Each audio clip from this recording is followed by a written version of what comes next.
Hello everyone. Today we will see the working of throttling calorimeter. So before going for the working of this total calorimeter, you just have to know what is the meaning of throttling. So throttling is the process of reducing the pressure from the higher pressure to the lower pressure, and during this throttling operation, enthalpy of the system remains constant.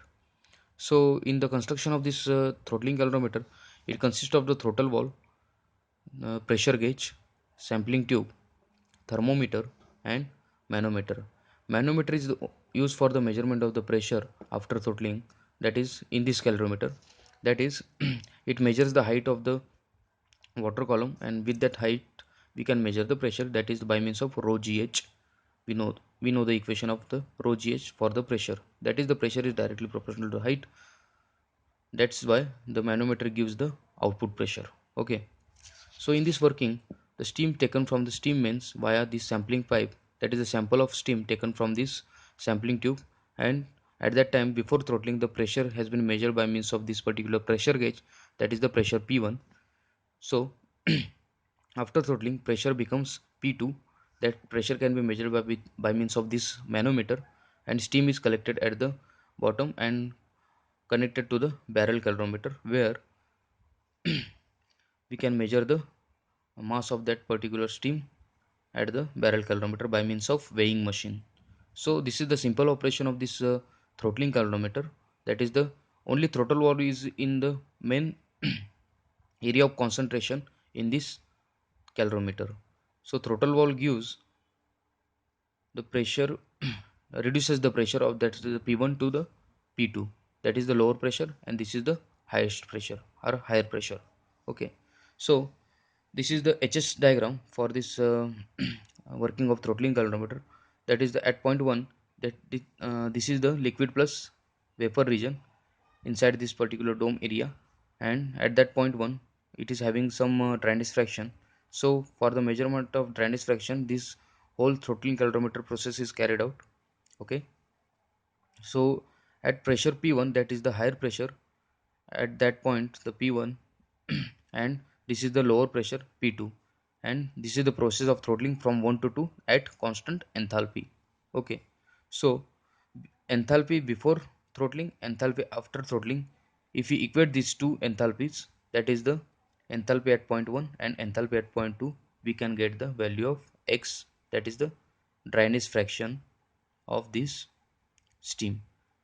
That is, let us consider HF1, that is a point for point 1 on the pressure P1 line. HF1 is the liquid saturation enthalpy, Hg1 that is the vapor saturation enthalpy. Okay.